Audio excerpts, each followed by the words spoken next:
Nah iki akhirnya untuk tempat duduk cahyu ngalah kesele boyoke. Iki ponakku geger ndelok rumah hantu. Wah kesurupan mbuh ya ora melu-melu aku pokoke. Akhirnya ponakku mlebu cah. Terus bar metu ki terus jajan mixue. Wah iya ngono.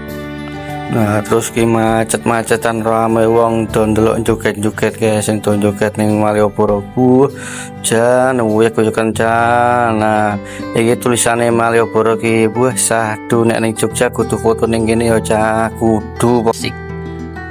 Nah iki anakku sadurunge mulih ngenteni kereta sik to karo ning kene ndelok kereta kae do gojekan ya ngono. Wah iki wis arep duwe mulih cah. Iki ngenteni kereta mangkat garekan adewe STN ben uyak-uyakan. Dadi ngabes-ngabes sik ning kene mbuh ngomongke wong gosip-gosip.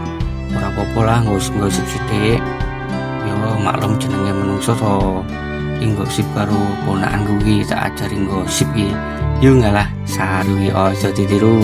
Ning yo ora apa-apa tombo gabut to. Terus iki wis mlaku ya ning jero kereta.